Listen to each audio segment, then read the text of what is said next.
What's the playbook for building an investment portfolio worthy of the big leagues? Well, believe it or not, the X's and O's are remarkably simple. Jed Collins would know. He's an NFL veteran who learned from the financial highs and lows of his fellow players. Now, this fullback of finance is showing everyday people how to run the field. So let's hear his top tips for managing your money. You're watching Inside Investing.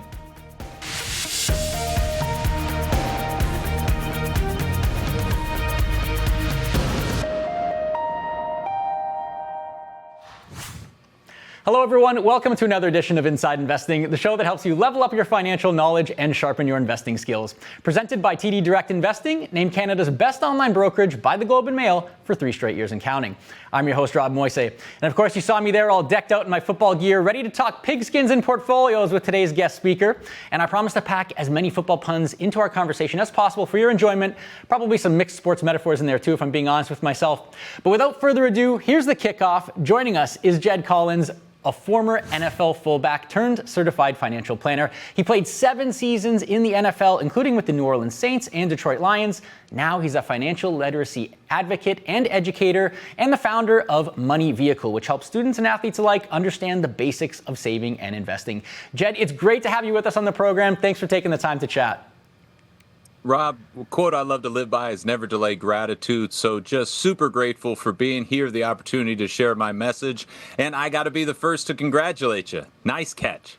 That's great. Hey, it's all about the throw, right? That's what makes a difference. That's a true team player right there. All right, I like it. And listen, speaking of team player, Jed, you've got an incredible story. You know, you're this undrafted free agent who made the NFL. You got cut from a bunch of different rosters several times along the way and kept that dedication. It's fantastic. Just take us through the highs and lows of how you were able to beat the odds and live your dream as a pro athlete. No doubt. Well, coming into the business of football, you get humbled going through that draft process and really having 32 teams tell you no 7 times over. And walking in, you realize you're an afterthought. When they start looking at that roster, they're really starting to identify who we have from last year, who did we bring in, and then who did we draft. The undrafted guys are really supposed to be just camp bodies. But I've always said that the reason I was able to survive and then find success in the league is because I'm a really hard guy to kill. I look at the idea of failure and I welcome it. I consider myself a great failure, and it's because I've reframed what that word means to me. I would challenge any and everyone who wants to go achieve something of greatness and be successful that you have to start reframing that word fail. F-A-I-L to me is my first attempt in learning. I look at getting cut time and time again, 13 times a baker's dozen in my NFL career, and every time I saw it as simply an attempt, as simply a time that I got to be around greatness and truly leaving the building. My question was not why or what or how, it was who could I steal from? How could I take from the veterans and the greatness that I was around and really implement it and put it into my life? And as we look at any journey, again, the beauty is in the journey. I could not go back and rewrite my tale, but going undrafted, surviving for 7 years was simply because I was that hard to get rid of and kill, and I gave them no reasons to leave me out of the consideration. I got to say, I love that acronym, that FAIL acronym. And I think investors could take a lot of heart from that too, because it's a journey, as you say. We're not going to get it right every single time. There's going to be highs and lows, of course, along the way. And speaking of finances and investing, you actually made a really surprising pivot, I think, in a lot of ways, to becoming a financial literacy advocate and educator in your post-playing career. Most ex-players, they think about coaching or GMing or training or what have you. What inspired you to go into the world of finance? One, you look at and say, I didn't have a big enough name to go and be a broadcaster. And truly, I look at the guys who just absolutely love the game of football and were willing to go put in 8 to 10 hours of film to be a coach, as well as move around again, kind of like a player. And that wasn't really going to be for me. What inspired me to make my transition and what allowed me to see what my new dream, my new passion and path was going to be was fear. I looked at this dream I had of playing in the NFL. I looked at the rooms I got to walk into, and I said the 1% of the 1% are fortunate enough to be in this lane, but how many of us are walking away with the dream still intact? I looked at me walking in as a finance major, a business degree, and really having no understanding of the language of money. And I started to hear the statistics. I started to hear the odds of who was walking out of the NFL with that dream still intact. And when the percentages come out, you start to get humbled into the dream becomes more of a nightmare. It becomes more of an issue than an opportunity. And so I set out on a path to empower myself first, and I am my first student. I would start going and reading personal finance books and really just stacking things together. But it was when guys in the locker room started asking me questions, started bringing subjects, situations, and just overall conversations they had with their advisors, and started asking what my thoughts were, that I really started to see the light of what my next career and my passion was going to be. I loved being the educator. I loved having an influence and an impact on the men around me. Now, I saw and started as a wealth manager. I was an advisor. I have since, over the last 6 years, left that career mainly because I want the trust of the individual. I'm not there to sell them anything. I am truly there to be the person I wish I had when I was younger. Somebody who would educate, explain, and empower me to make my own decisions. And so as I kind of went down my path of being a student, started to find that these guys in the locker room were my ideal clients, students, I started to really see that this was something I wanted to go spend the rest of my life doing, not necessarily as a wealth manager, helping people go from 2 million to 4 or 4 million to 10, but truly identifying how can I help the most people begin their financial plan and really get out of the starting gate on the right foot in the right direction. And so it kind of just naturally came to me that this idea of professional sports, which we have seen passed down to the collegiate and now even high school lane, the paycheck is there. These student athletes have become business athletes. And with that, they need to start to speak this language of money. And I had my audience just kind of placed right in front of me with a few skins on the wall and jerseys behind me that give me some trust in that room. I think it's a wonderful mission that you're on to help educate those financial literacy, hard to come by, especially for young athletes and young people in general. So let's get down to the heart of our conversation then. Some of the money and investing lessons that you learned from your time in the NFL that you feel can help everyday investors out. And for those in our audience who want to get in on the conversation, you have some questions for Jed, make sure you submit them to us. If you're watching on Webroker, you can use the chat box to send your questions to us. If you're watching on our broadcast platform, use the questions and comments box. And if you're watching on our YouTube live stream, there's a link in the description you can follow that takes you over to our broadcast platform, and that's where you can ask your question. Okay, Jed, you kind of teased it there a little bit when you look at some of the stats behind pro athletes. A lot of people at first blush say, man, these pro athletes, they're making so much money in their careers. Yet there's some really interesting research out there that says just 16% of NFL players, they filed for bankruptcy 12 years after they retired. I mean, that's stunning, I think, to a lot of people. 16%, that's a very high amount. So what is it that they're doing that's fumbling their chance at generational wealth here? And, you know, as we were talking before, statistics can tell you anything you want them to tell you. So I am always hesitant, but one of the things that really changed my life was the Broke documentary by ESPN's 30 for 30. It came out and I saw a number that said 70% were filing for financial hardships. That was the reality that I was talking about, that nightmare of walking away. Today, I get to work with these business athletes, these professionals, and again, the paychecks continue to get bigger. But I identify really the three main things that are giving them the most challenge. 10, 20 years ago, people would point to, oh, they bought this expensive car or too many houses or this, that. I ask them what they think the number one hurdle of their financial plan is today, and it is summarized in 3 words. We made it. That idea of having your draft party, having that group, that family, that community around you is an amazing support. And I know how tough these guys are on the field. But the truth is, as they look at their financial plan, I challenge them to treat it just like an airplane stewardess tells you to have a mask. When the oxygen drops out in an airplane, they tell you, put your mask on first. The reality is, if you are not still conscious and aware, you're not going to be able to help anyone. So as you identify who we is and we made it, I give them 3 individuals. Now, typically, some will point to a mom, dad, close relative, but when we start to look at truly who they want to help, I know how soft their heart gets. They love their community. They love their foundation.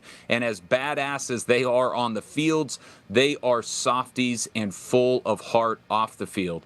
So I look at that and I say, who is we? Can you give me the 3 names? Second year, second contract, we can always add more names. But right now, we need to really put a big barometer around who we is.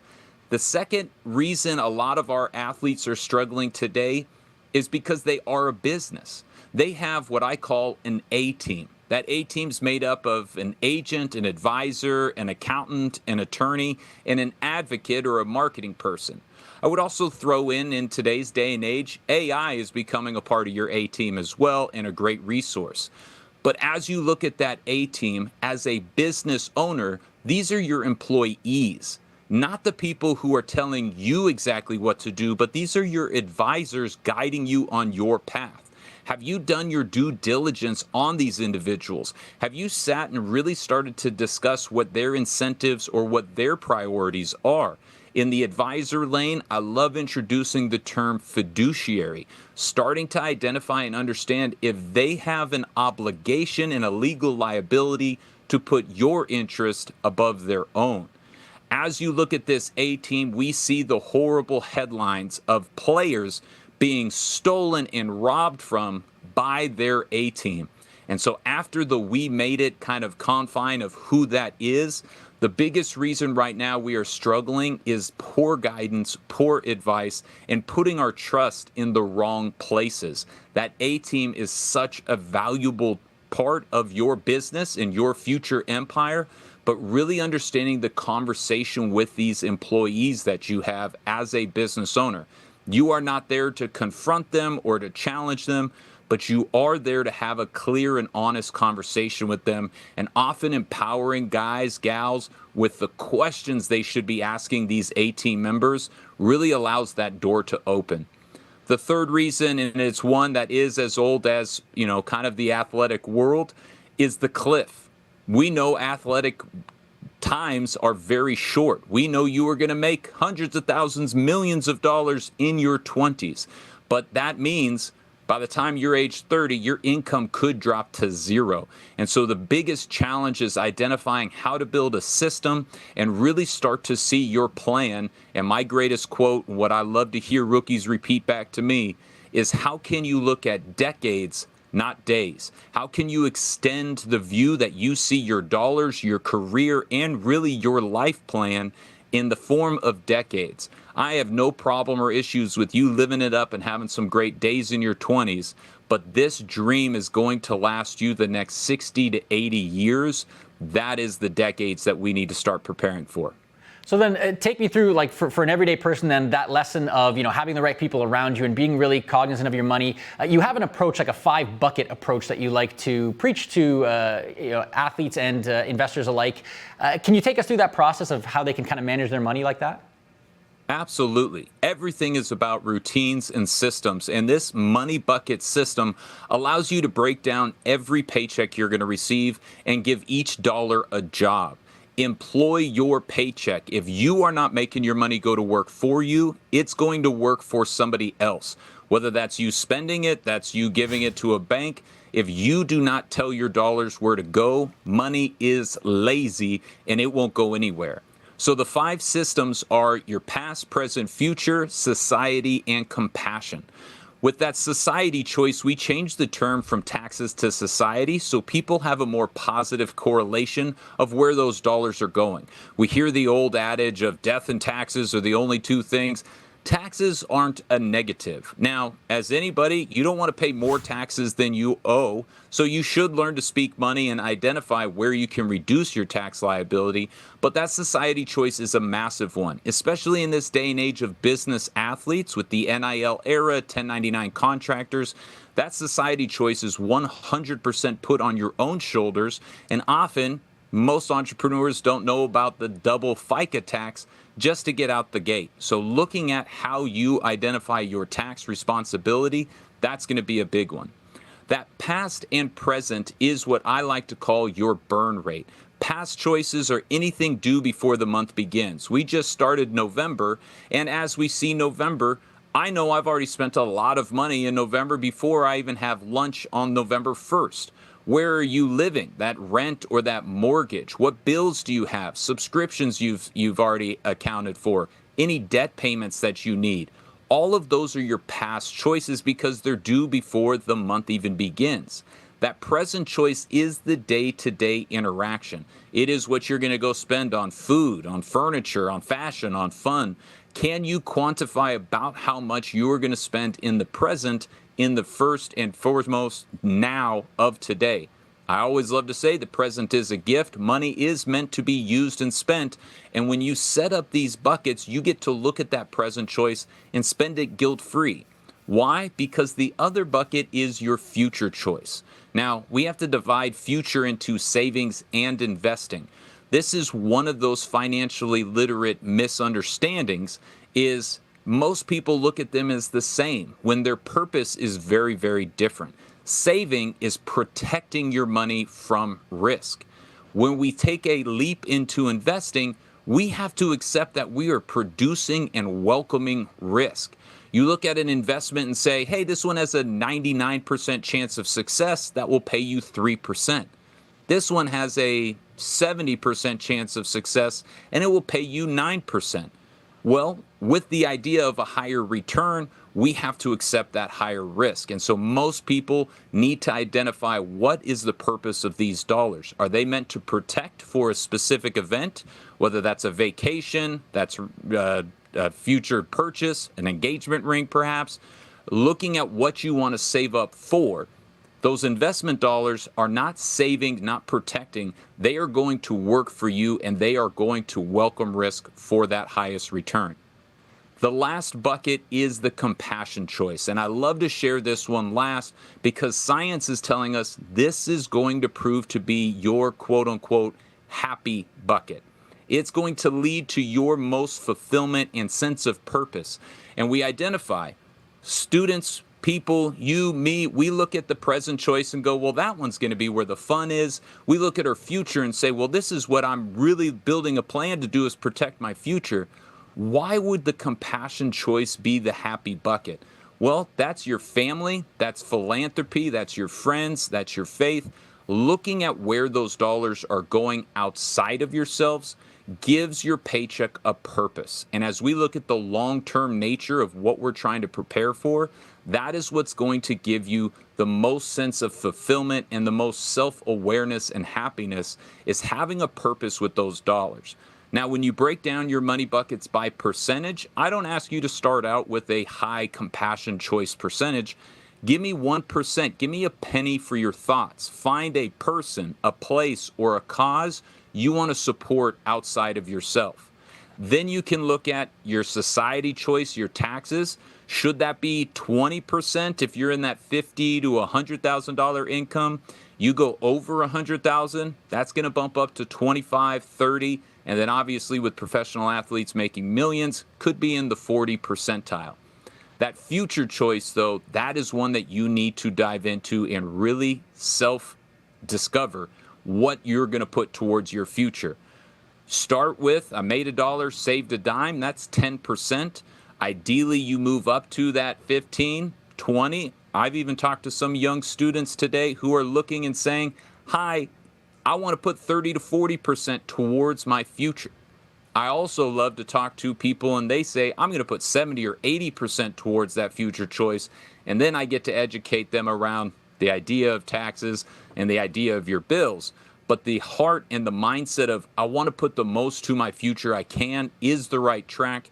But we do have to see these 5 buckets and how we cannot prioritize one over the other. We have to be able to manage them in balance with one another.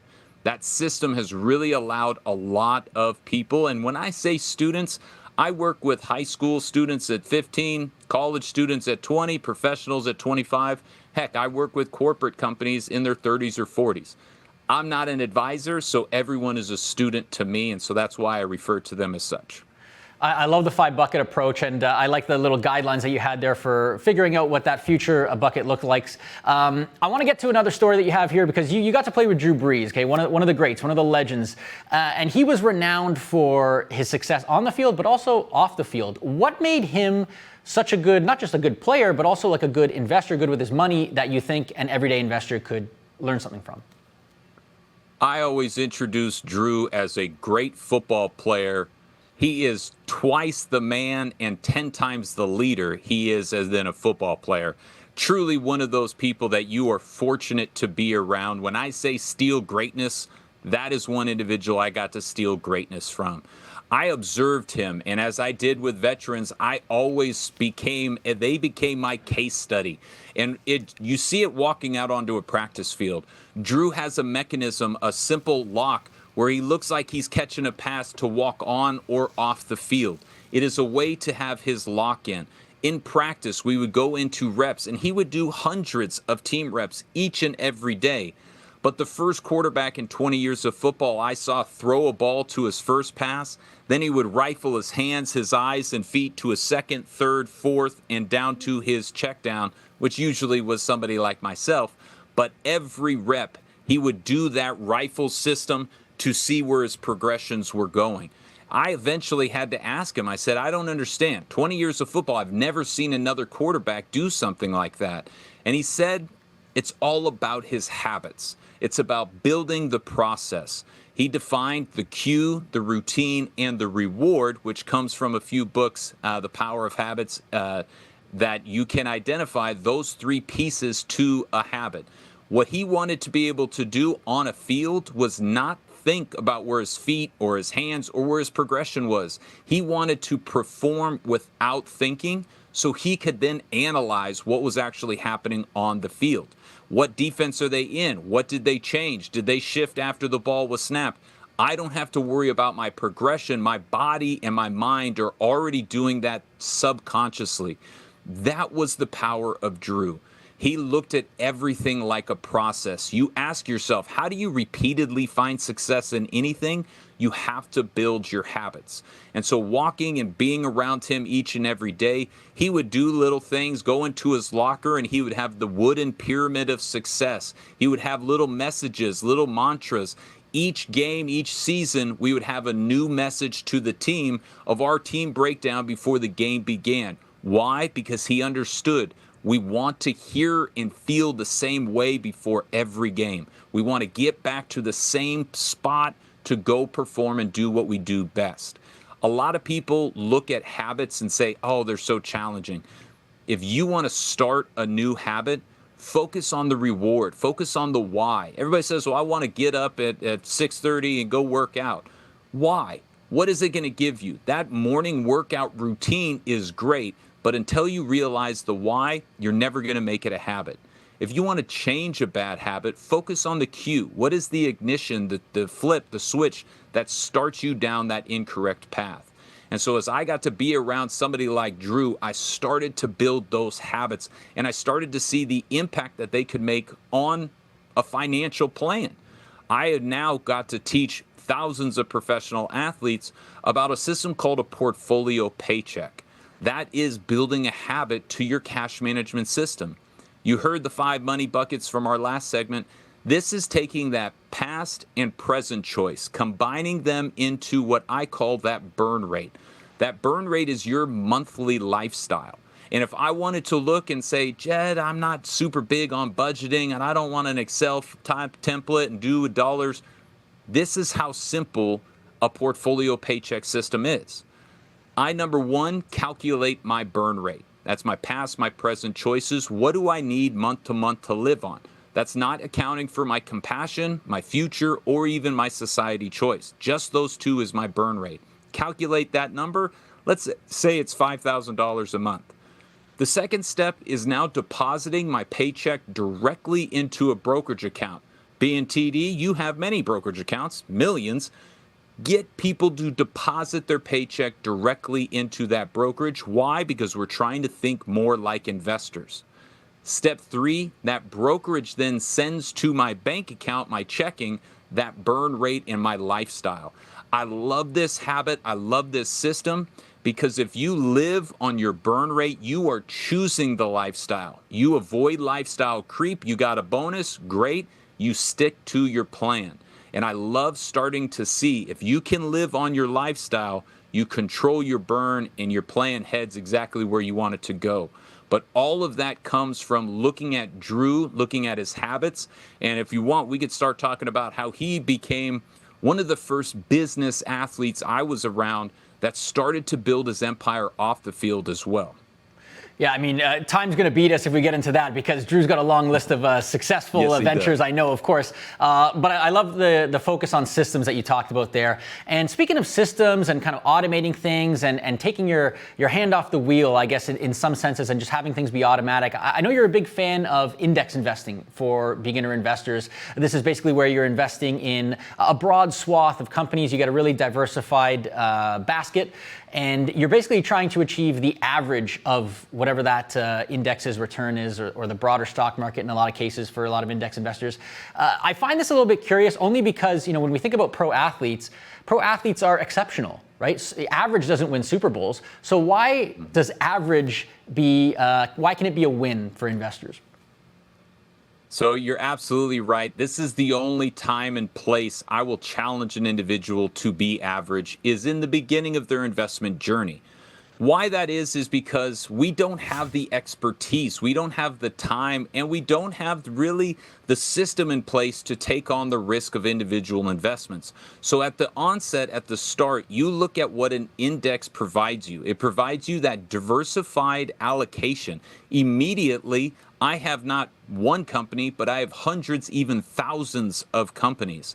It provides you the low fees. Now I'm not paying an individual manager to choose certain selections. Now I am just accepting what that index is going to track. From a tax perspective, it can save you. From a trading perspective, you see a company skyrocket and you feel like you missed out.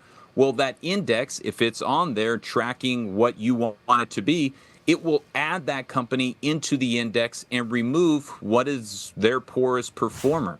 So I look at what an average return can be. Depends on what index you're looking at, but if that average return of hundreds, thousands of companies is between 6 and 10%, well, now I've reduced my risk through diversification. Investing's free lunch. I have inversely related companies in my portfolio. I have low fees, and I get to control the idea of, maybe I don't control the outcomes, but I do control fees and taxes to some extent. That index fund gives you so many advantages when you are getting started. Now, if you are in that, hey, I have $100,000 to $500,000, $1 million portfolio, should you be solely in index funds? Absolutely not. You have to be diversified within asset classes and then among asset classes as well. So it is a starter guide. But a lot of people are so overwhelmed and so fearful of investing because of that risk that you have to take on. I find a lot of 15, 20, 25, even 35, 40-year-old students I get to work with really get empowered by this knowledge that the index is going to give them the average return of the market that they are trying to track. And for the beginner, the average return is excellent. Money is about time in the market, not timing the market necessarily. So as you build your portfolio, that foundation and those first dollars are meant to be stable. They're meant to be long term. And if you can look long term, use diversification, you will get that average return, which, if we want to get into the mathematics, rule of 72 is a little fun trick I love to share. But as you look at how long it will take for your money to double, at a very average return, you will have a plan that continues to double every several years. And that's truly why we look at the decades. Index investing is not going to make you a millionaire tomorrow, but it is going to make you a millionaire if you continue to invest in and you continue to let the money go to work for you. Yeah, certainly the historical track record of index investing has been quite powerful. We don't know obviously what the future brings, but it's got a long history of success for people to consider. I always find it really interesting too when we talk about average. The average investor doesn't get the average market return, right? Because the average investor is doing things that self-sabotages. They're jumping in and out of the market. So to your point about time in the market. Timing the market is well taken. Jed, we got a lot more to get to. Appreciate you sharing all those insights with us. Before we continue, though, just a quick note to our viewers. If you're not following TD Direct Investing on social media, you are missing out, okay? We're on YouTube, we're on Facebook, we're on Instagram. You can scan the QR codes on screen to give us a follow. You can see an upcoming look at episodes that we have on tap, as well as a ton of other content designed to help build your investing knowledge. And we have our live viewer Q&A coming up real soon, so make sure you get those questions to Jed in to us, and we'll take as many as we can. But before we get to that, I want to bring in my colleague and NFL super fan, Caitlin Cormier, to look at a couple of tools within Webbroker that can help investors get started with index investing, like Jed and I were just talking about. Caitlin, welcome to the show. You got your game colors on there. You got your ball. Fantastic. Take us through it. How can investors find index funds to consider on Webbroker? Yeah, absolutely. Had to go in, same as you with the game day under eye. Had to bring the football in with the theme and my Saints colors. So index investing is extremely popular. There's lots of ways to be able to find these investments, but luckily Webbroker does have a screener tool that's going to help us really narrow down ETFs to what we're looking for. So let's go ahead and hop in. We're going to go under the research tab in Webbroker. We're going to come all the way over under tools and click screeners. Now, once we get here, of course, we're talking ETFs, so we're going to click directly there and create a custom screen. Now, I have found a couple things that will work for us. The first I'm going to choose is index. So probably a no-brainer here, but we're going to choose to show only index funds. I'm also going to deselect mutual funds for today and just look at ETFs. And then what I'm going to do is I'm actually going to come to fund category here. Actually, you know what? The one that I find is actually easier is going to be fund type. So let's choose fund type instead. And I'm going to, because we kind of see some more broad categories here, I'm going to choose Canadian equity, and I'm also going to choose international equity. And so we have a number of results here, but more the merrier for today. We're going to view the matches. So what I'm seeing here is the results of my screen, all the different ETFs that are available. Some of the ways that you can filter them down if you kind of haven't put a lot of criteria in. Of course, there's lots of criteria you could include, but if you're looking for maybe some of the more popular ones that are out there, since some of them can be relatively similar, if you click on summary and click on, for example, like the average volume, you can see some of the most actively traded ETFs, which might give you, an idea of where you can start looking to see some of these ETFs that might be appropriate for you. So, energy, Canadian, there's also international ones there. It'll give you maybe some names and some areas to start kind of doing a bit further digging to find out if those areas of the market might be good for you to invest in. Lots to choose from there and an easy tool to help get that process started. The other aspect of getting started with investing is that you're probably not going to have an NFL-sized paycheck to start with. You're going to have something probably more modest. So tell us, how can investors put every last dollar to work, get that money working for them, like Jed said, as soon as possible if they're going the index fund route? Yeah, if we could all just have that, the superstar contract right from the beginning. But for everyone else, let's go ahead and look at how you can use fractional or partial shares. We also sometimes call dollar-based investing. To actually do orders here. So let's just go ahead. I'm going to put in, let me just see, XIU. Let's put in one of these ETFs that we saw on the previous screen. And you'll notice here that there's like a little pie that's saying partial. That means that this particular ETF is able to be traded as partial shares. What does partial shares mean? It just means you can invest a dollar amount in this investment instead of choosing a number of units. We can see a price up here, and we don't want to get caught up in doing all the math, finding out how much we need to invest to buy a certain number. We put in a dollar amount. It tells us how much we can get down to 5 decimal points, and it essentially is just a way for us to get every single dollar invested immediately, as opposed to leaving some of it on the sideline. So you just need to use that dollar value piece. You can only use market orders for now to put these orders in, but just look for that little puzzle piece there, and that's a way that you can do these investing dollar-based investing order entry. How much those little fractional bits of money can add up over time to get things going in their favor here. So thanks for showing us the ropes there. Now, Caitlin, before I let you go, I would be remiss if I didn't let you ask a former New Orleans Saints, your NFL team, one of the questions that you have, a burning question you have for Jed, who played for the New Orleans Saints as well. Go for it, Caitlin, all you. Yes, absolutely. Okay. I've narrowed down to one thing. So one thing I shared with you, Jed, is that I became a diehard Saints fan right around the same time you became a Saint, so in 2010, which was obviously a huge year, following a huge year where the Saints won the Super Bowl. So my question is, I'm going to try and keep it a bit financially minded too. So you walk into the locker room with this whole, majority of people on the team, including Drew Brees and Thomas Morstead with his offside, or with his kick on the coming back from halftime. Anyway, we walk into this locker room of a bunch of champions. How does that feel walking in? How does that change the locker room? What sort of different feelings? And then is there anything that you took from that moving forward into kind of your financial education and experience yourself? I mean, who dat, always love it. And I think one of the quick ones, as you just mentioned, 2009 Super Bowl champions, 2010 did not repeat. Past performance does not always predict future performance. I think that's an easy translation. But as you look at being around the level, the standard of greatness, going and becoming a champion in this world, you are understanding that everything is now built a little bit higher. Everybody comes with a higher standard. You look at somebody like you mentioned, Thomas Morstead, still playing. Why? Because his rookie year, he appreciated and got to succeed in the Super Bowl, but he realized the standard of preparation, the standard of work, and the expectations that it was going to take to maintain. Being around a defending Super Bowl champion team, I was actually told point blank in training camp by one of the veterans, I don't know you, I don't know your name. He was looking at me and saying, you are not at our level. You are not going to be on this roster when we go try to defend this championship. And it allowed me to be introduced to what a professional expectation is going to be. I like to look at to be a pro mindset as confidence in myself, building trust within my team, and then how can I come in each and every day and add value?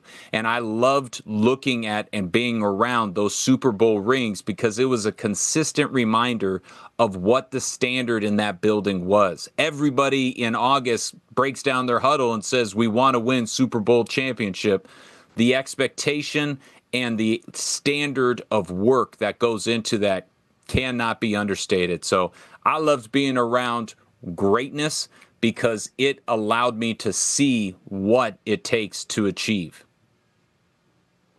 Love it. Absolutely. Who dat?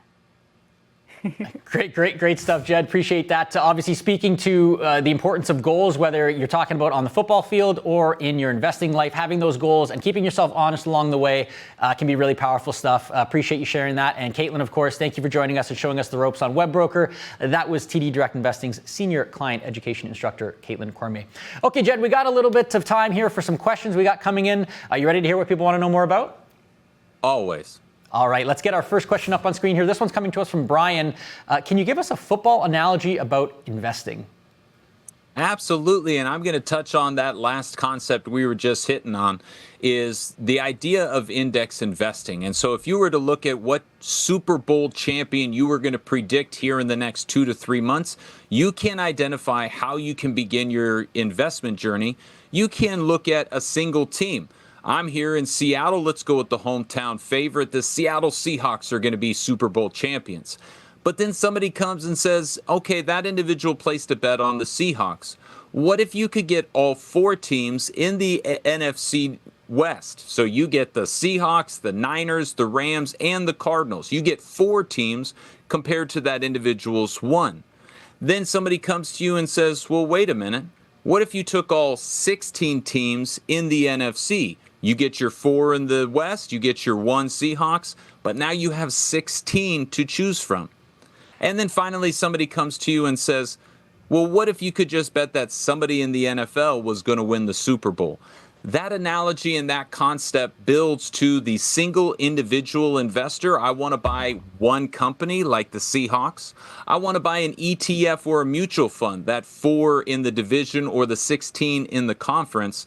And then the index analogy that says somebody in the NFL is going to win the Super Bowl. So as you look at taking something like Super Bowl pickers and now choosing companies, you can see the football analogy kind of build out. I will also share another analogy that has stuck with me throughout my entire life that I took from the football field, but goes to what Caitlin was just pointing out in those fractional shares and how those little things add up. I got to work out and train with a 17-year veteran who said each and every day he would come in and steal this.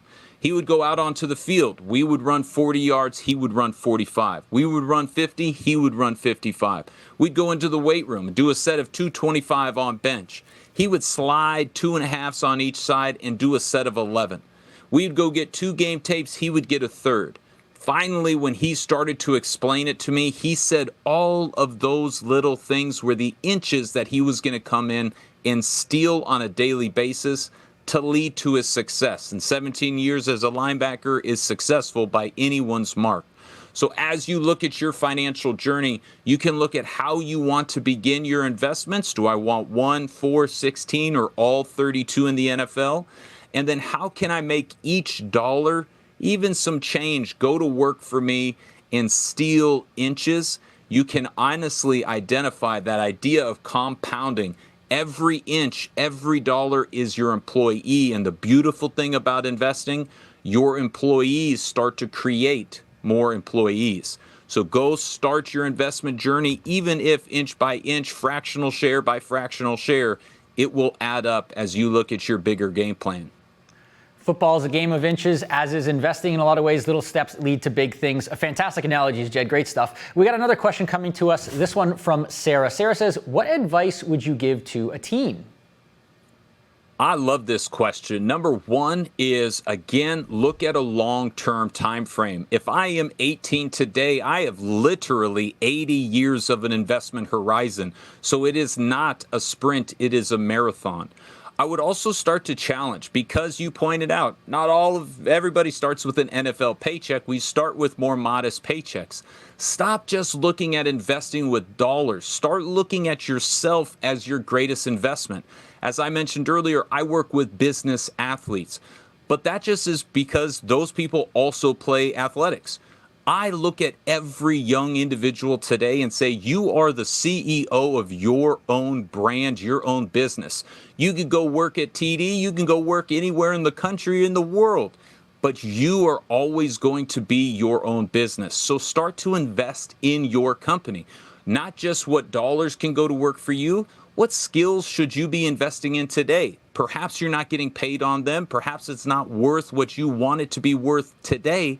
But as you look at development, growth, as you look at the future, where can new income streams come from with those skills and with those new attributes?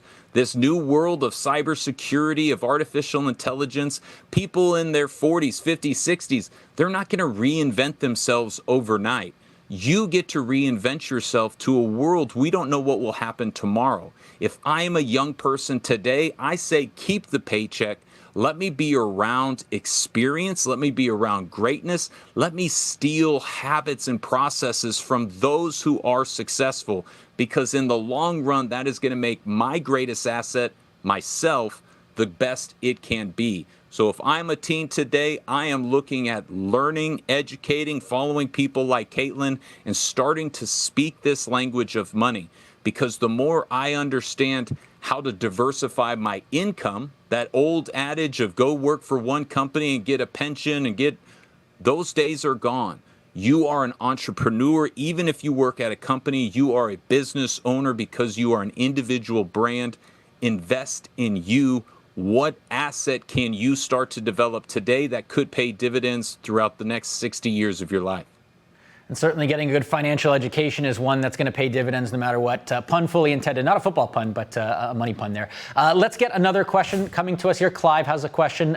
What do you currently invest in for your long-term goals? Is it just index funds? Do you have any more like short-term active investing? We can't get into obviously specific investments that you make, Jed, but just generally speaking, like what's your investing strategy? How do you approach things? So I became an investor in 2009, and my greatest joke is I put it into index funds in 2009. I haven't looked at it since. People have told me it's up, but that's the beauty of indexing is you don't have to be as active. Now, as I mentioned, you start to look at a portfolio. I have what you look at your retirement or what you want your freedom. I have that allocation set aside.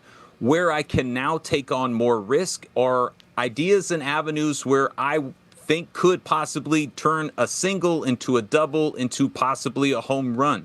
As I look at the idea of investing, getting on base is your first opportunity and goal. Indexing is going to give you that single. As you get more familiar, as you get more educated, as you find an advantage, that is where you're going to start to hit doubles and even home runs. Back in 2009, 2010, when I was trying to day trade, I invested in a little-known Canadian company called Lululemon. Turned out to be a home run. It was an amazing investment, but then it challenged me, what was the repeatability? Could I go find the next Lulu? Could I continue to do that? That's where I started to realize the challenge and the idea of indexing. If you want a clear-cut path to that, Warren Buffett made an amazing bet in 2010 to any hedge fund to beat the market. Very few, if any, can. So as I look at my kind of riskier bets today, I look at things like rental properties to diversify. Cryptocurrency is a hot taboo topic in some rooms and the only topic in other rooms. But talking to young investors across the country and the world, I realize they all think it has value, which means it will have value in the future. So as you identify, I want to get my singles, get on base, and then when I start to look at what is the future, where can I take some risk? Can I make some bets on tomorrow? That's where you start to see what investments have you been making over the last 5 years? Have I been learning about cybersecurity? Great. Now I know what the leading person in cybersecurity or business in cybersecurity is. Have I been learning about artificial intelligence? Where are the leading indicators there? It comes from investing in you first, and then you see the advantage you have over others. Because if you're just basing it off information everybody has and everybody knows, there is no advantage there. Become a niche, become an expert, and you'll start to see where your doubles and home runs can come from. Yeah, interesting take on diversification beyond your standard stuff. Mentioning crypto. Of course, we don't know what's going to happen with crypto in the future too. Very volatile, speculative asset. But it does add an element of diversification to a standard portfolio. And at a certain point, diversification can be a great thing and help you ride out the volatility of all the different asset classes. So really great perspective there, Jed. I think, unfortunately, time beats us, Jed. We're going to have to wrap it there. But we appreciate you taking those questions from our viewers and sharing all your insights about money and investing from your time in the NFL. Really appreciate you sharing. Rob, this has been awesome. Easy conversation. We could wrap for a long time. I hope everyone heard those messages of employ your paycheck. Money is lazy. Make it go to work for you. TD is an amazing platform that allows you access to things that 20, 30 years ago people were wishing they had access to. You now have it in the palm of your hand. Continue to speak the language of money. Start acting wealthy. And we will see you in decades when this plan comes to fruition. Absolutely. Wise words. Love it. And as you say, investing is kind of easier than it's ever been in many sense. So why not get started today? Great stuff, Jed. Appreciate it. And of course, to our audience, thank you so much for tuning in as always. Make sure you check out next week's episode because we have a good one for you. We're going to explore how you can get your next big promotion at work so you can have more money to invest and build your wealth like we were talking about today. Social media star Nathan Kennedy is going to join us with his top career tips. That's all the time we have for this edition of the show. From everyone at Inside Investing, thanks again for watching. We'll see you all next time.